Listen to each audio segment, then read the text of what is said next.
दोस्तों ये 4 महत्वपूर्ण साहित्यिक पर्चे याद करके जाइए और 16 फरवरी को छाप करके आइए। 100% गारंटी है 16 फरवरी को यही आने वाला सिर्फ 4 महत्वपूर्ण साहित्यिक पर्चे जो आज की इस वीडियो में हम आपको बताने वाले हैं, यही तैयार कर लो। 16 फरवरी को यही आएगा, इसकी 1000% गारंटी है। 100% नहीं बल्कि 1000% गारंटी है। सिर्फ एक दिन आपके पास बचा है, अब इस एक दिन में इधर उधर मत भटको। सिर्फ ये 4 महत्वपूर्ण साहित्यिक पर्चे याद कर लो। 10 नंबर लाने से कोई भी एग्जामिनर नहीं रोक सकता। साहित्यिक पर्चे में 5 नंबर गद्य से और 5 नंबर पद्य से आता है। तो सिर्फ ये 4 महत्वपूर्ण साहित्यिक पर्चे याद करके जाइए और 16 फरवरी के यही छाप दीजिए, ठीक है।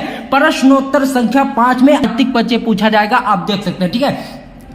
3 साहित्यिक पर्चे आपको दिए जाएंगे जिसमें से किसी एक को आपको करना होगा जो आपको आता हो। डॉक्टर हजारी प्रसाद द्विवेदी, प्रोफेसर जी सुंदर रेड्डी, डॉक्टर एपीजे अब्दुल कलाम, इन तीनों में से किसी एक का करना होगा। इस तरह से क्वेश्चन पेपर में प्रश्न आपका होगा। तो इसे करना कैसे है, बहुत ही आसान भाषा में आज की इस वीडियो में हमने लिखा है, चलिए आपको बताते हैं। बोर्ड एग्जाम की कॉपी में सबसे पहले आपको लिखना है प्रश्नोत्तर संख्या 5 का, क्योंकि आप लेखक का लिख रहे हो तो इसलिए 5 का डालना है और कभी में 5 खा रहेगा, ठीक है। तो प्रश्नोत्तर संख्या 5 का सबसे पहले डाल लेना है। इस तरह से लाइनिंग कर देना ताकि दिखने में ज्यादा अट्रैक्टिव लगे। जिस लेखक का आप लिख रहे हो उस लेखक का नाम आपको बीच में डाल देना है। जैसे यहां पर हमने लिखा आचार्य हजारी प्रसाद द्विवेदी, ठीक है। तो आपको अब उसके बाद कुछ भी लिखना नहीं है। उसके बाद आपको हेडिंग डालना है साहित्यिक परिचय। उसमें क्या लिख रहा है चलिए आपको बताता हूं। देखिए साहित्यिक परिचय में कब उनका जन्म हुआ, किस गांव में, किस शहर में हुआ, इतना आपको लिखना है जीवन परिचय के अंतर्गत, ठीक है। देखिए क्योंकि ये दोस्तों साहित्यिक परिचय आपसे पूछा जाता है, अगर आप यहां पर जीवन परिचय की पहले हेडिंग डालोगे तो आपके नंबर कट सकते हैं। क्योंकि क्वेश्चन में दिया क्या गया, साफ साफ यहां पर लिखा है निम्नलिखित में से किसी एक लेखक का साहित्यिक परिचय देते हुए उनकी कृतियों पर प्रकाश डालिए। तो यहां पर सबसे पहले आपको साहित्यिक परिचय की हेडिंग डालना है। उसके अंतर्गत लिखना है आचार्य हजारी प्रसाद द्विवेदी का जन्म सन 1907 ईस्वी में। अब ये जो सन है 1907 ईस्वी को, इसको आपको ब्लैक पेन से लिख देना है ताकि दिखने में ज्यादा अट्रैक्टिव लगे, ठीक है। तो आपको लिखना है आचार्य हजारी प्रसाद द्विवेदी का जन्म सन 1907 ईस्वी में बलिया जिले के दोबे का छपरा नामक ग्राम में हुआ था। एक चीज आपको नोटिस करना है कि दोस्तों ये आपसे पूछा जाता है अधिकतम शब्द सीमा 80 शब्द। तो 80 शब्दों में हमने लिखा है, बहुत ही इंपॉर्टेंट और बहुत ही आसान भाषा में, आपको एक ही बार में याद हो जाएगा, ठीक है। तो इतना हो गया। उसके बाद आपको नई लाइन से लिखना 1930 ईस्वी में इन्होंने काशी हिंदू विश्वविद्यालय में ज्योतिषाचार्य की उपाधि प्राप्त की। क्या लिखना है, 1930 ईस्वी में जो आचार्य हजारी प्रसाद द्विवेदी जी थे वह हिंदू विश्वविद्यालय में ज्योतिषाचार्य की उपाधि प्राप्त की, यानी ज्योतिषाचार्य की उन्हें नौकरी मिल गई। कहां पर, हिंदू विश्वविद्यालय में, हिंदू जो यूनिवर्सिटी है वहां पर इन्हें ज्योतिषाचार्य की उपाधि यानी नौकरी मिल गई। इन्हें ये पद दोस्तों आगे लिखना है, इन्हें यह पद इनके पिता अनमोल दुबे के उत्तराधिकार में मिली। अनमोल दुबे इनके पिता का नाम है, तो इसको डबल इनवर्टेड कामा में कर देना है ताकि दिखने में अच्छा लगे, ठीक है। तो उत्तराधिकार में मिली, यानी इनके पिता पहले नौकरी करते थे, किसकी नौकरी करते थे, ज्योतिषाचार्य की, ठीक है। तो उनके बाद इनके जो बेटे थे अनमोल दुबे के, आचार्य हजारी प्रसाद द्विवेदी, उनकी विरासत में इन्हें ये नौकरी मिली, ठीक है। अब देखिए 1950 में काशी हिंदू विश्वविद्यालय में हिंदी विभाग के अध्यक्ष हो गए और 1950 ईस्वी में उसी विश्वविद्यालय में या क्या हो गए, हिंदी विभाग के अध्यक्ष हो गए। और उसके बाद देखिए तथा 1960 से 1966 ईस्वी तक पंजाब विश्वविद्यालय चंडीगढ़ में, यानी जो पंजाब विश्वविद्यालय है वह कहां पर स्थित है, चंडीगढ़ में। तो वहां पर चंडीगढ़ में हिंदी विभाग के अध्यक्ष बने। पहले कहां थे हिंदी विभाग के अध्यक्ष, पहले काशी हिंदू विश्वविद्यालय में थे 1950 ईस्वी में, ठीक है। फिर 1960 ईस्वी से 1960 से 1966 तक पंजाब विश्वविद्यालय में हिंदी विभाग के अध्यक्ष बने। तो इतना आपको लिख देना। उसके बाद लिखना है 1957 ईस्वी में, ठीक है, 1957 में पद्म भूषण से सम्मानित किया गया, यानी जो पद्म भूषण एक पुरस्कार का नाम है उससे इन्हें 1957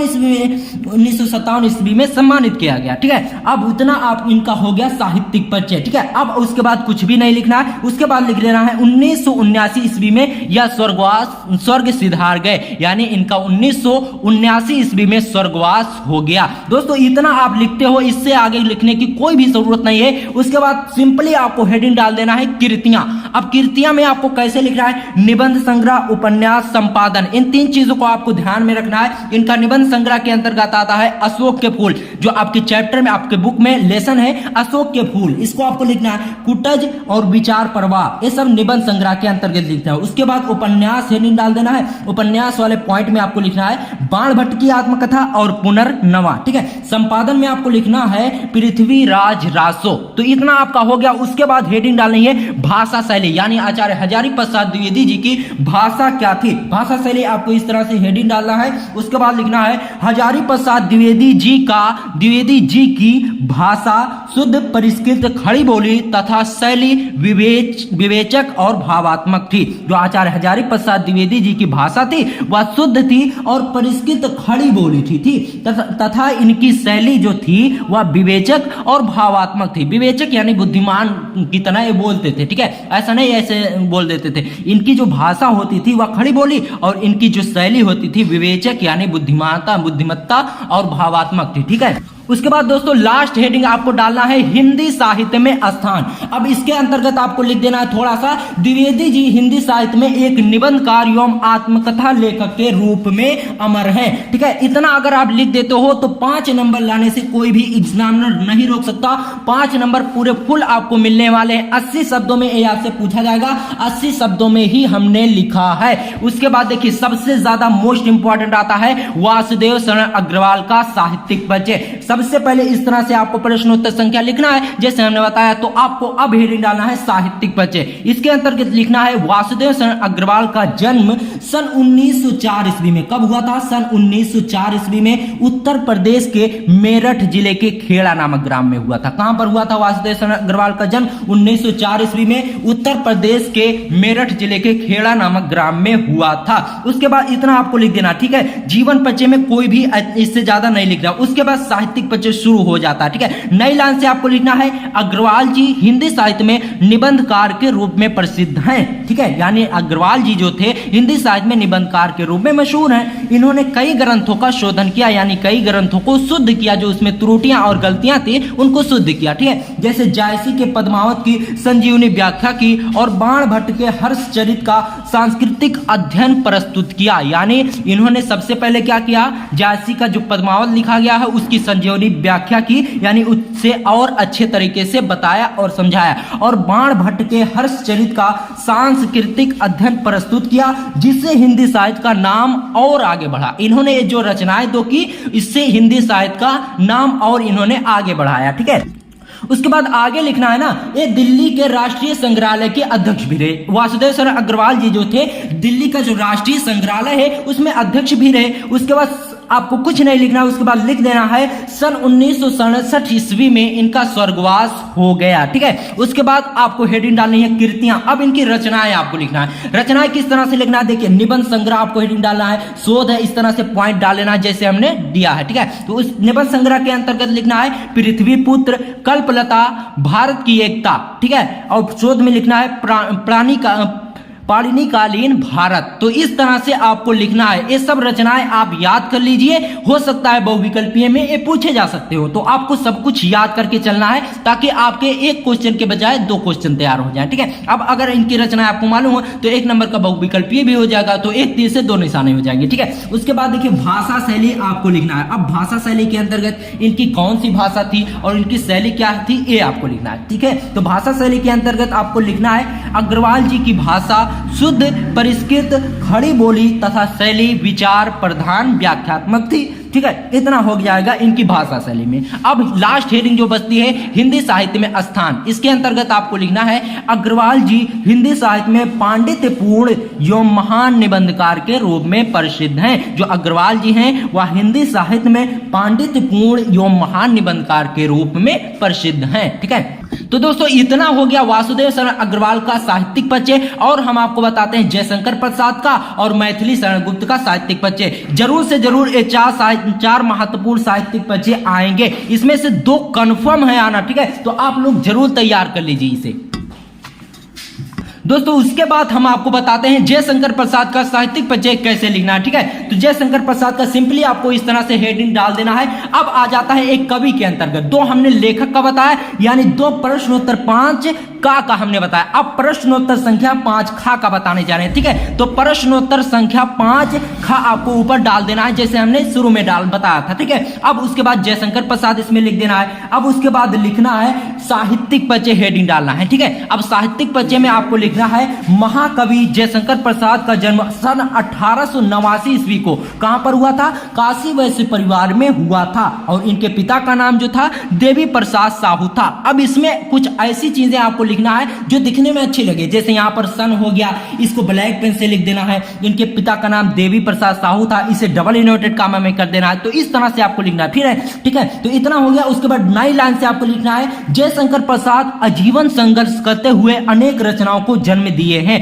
यानी जयशंकर प्रसाद जी जो थे आजीवन संघर्ष किए, यानी अपने जीवन में बहुत सी कठिनाइयों का सामना किए, उसके बाद अनेक रचनाओं को जन्म दिए हैं। ठीक है, इनकी रचना कामायनी पर मंगला प्रसाद पारितोषिक से सम्मानित किया गया, और इन्होंने रचना की कामायनी और उस पर इन्हें मंगला प्रसाद पारितोषिक सम्मान मिला। ठीक है, मंगला प्रसाद पारितोषिक से सम्मानित किया गया। ठीक है, इतना हो गया। अब आगे देखिए, जयशंकर प्रसाद का काव्य में प्रेम सौंदर्य प्रमुख विषय रहा है। यानी जयशंकर प्रसाद जी की कविताओं में प्रेम सौंदर्य प्रमुख विषय रहा है, यानी उनकी कविताओं में प्रेम और सौंदर्य की व्याख्या ज्यादा मिलती थी। ठीक है, तो इतना हो गया। उसके बाद लिखना है आपको ये नागरिक पंचायती सभा के अध्यक्ष भी रहे, और जयशंकर प्रसाद जी जो थे नागरिक पंचायती सभा जो थी उसके अध्यक्ष भी थे। ठीक है, उसके बाद लास्ट में आपको लिख देना है, इतना आपका हो गया साहित्यिक परिचय। उसके बाद आपको लिख देना 1937 ईस्वी में इस महान कवि का स्वर्गवास हो गया। तो इतना हो गया साहित्यिक परिचय। अब देखते हैं इनकी कृतियां कौन कौन सी। ठीक है,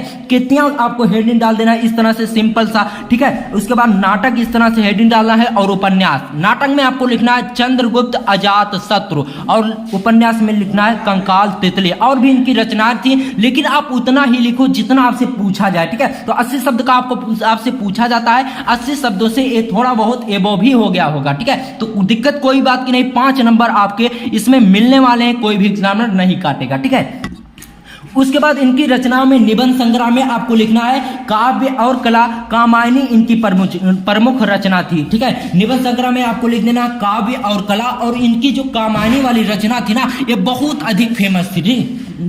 ठीक है, इतना आपका हो जाएगा। कृतियां के अंतर्गत इतना हो गया। अब भाषा शैली में आपको लिखना। ठीक है, भाषा शैली में इस तरह से आपको हेडिंग डाल देना, उसके अंतर्गत लिखना है प्रसाद जी की भाषा उत्कृष्ट, खड़ी बोली और इनकी शैली स्पष्ट एवं नवीन है। आप एक चीज नोटिस किए होंगे कि भाषा शैली और हिंदी साहित्य में स्थान लगभग सभी कवियों में सेम रहता है। तो आपको ध्यान किस पर देना है? इनकी कृतियां पर और इनके जन्म के सन पर। ठीक है, बात समझ रहे हैं? तो भाषा शैली में आपको इतना लिख देना। उसके बाद लास्ट वाली हेडिंग आपको डालना है हिंदी साहित्य में स्थान। इसके अंतर्गत आपको लिखना है प्रसाद जी हिंदी साहित्य में छायावाद काव्य जनक तथा महान कवि के रूप में आज भी अमर है। प्रसाद जी जो थे हिंदी साहित्य में छायावाद जो युग है उसमें काव्य के जनक यानी कविता को इन्होंने सबसे पहले लिखा था तथा महान कवि के रूप में आज भी अमर है, और ये महान कवि के रूप में आज भी अमर हैं। ठीक है, तो इतना हो गया जयशंकर प्रसाद का साहित्यिक परिचय। अगर आप इस तरह से लिखते हो तो 5 नंबर आपके कहीं नहीं जाने वाले। कोई भी एग्जामिनर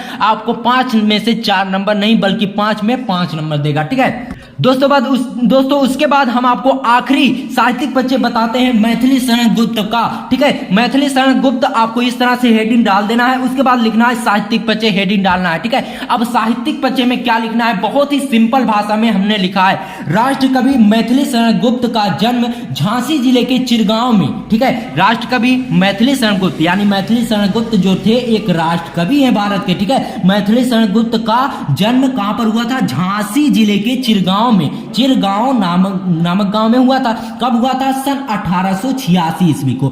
मैथिली शरण गुप्त का जन्म झांसी जिले के चिरगांव में 1886 ईस्वी में हुआ था। इनके पिता का नाम जो था वह सेठ रामचरण गुप्त था। ठीक है, इतना हो गया। उसके बाद आपको हेडिंग डालना है उसके बाद आपको हेडिंग नहीं डालना, नई लाइन से लिखना है मैथिली शरण गुप्त जी अपनी रचनाओं में राष्ट्र की सुंदरता एवं विशेषता बताते थे, इसीलिए महात्मा गांधी जी ने इन्हें राष्ट्र कवि की उपाधि दे दी। ठीक है, मैथिली शरण गुप्त जी जो थे वह अपनी रचनाएं जो करते थे उसमें राष्ट्र की सुंदरता और विशेषता बताते थे। यानी मैथिली शरण गुप्त जी अपनी रचनाओं में यानी जो कविता वह लिखते थे उसमें देशभक्ति ज्यादा बताते थे। ठीक है, उसके बाद इसीलिए महात्मा गांधी ने इन्हें राष्ट्र कवि की उपाधि दी। ठीक है, जिसके लिए देखिए मैथिली शरण गुप्त जी जो थे वो अपनी रचनाओं में राष्ट्र की सुंदरता यानी देश प्रेमी की तरह ज्यादा रचनाएं करते थे, इसीलिए महात्मा गांधी ने इन्हें राष्ट्र कवि की उपाधि दे दी। और साकेत महाकाव्य के लिए इन्हें मंगला प्रसाद पारितोषिक से सम्मानित किया।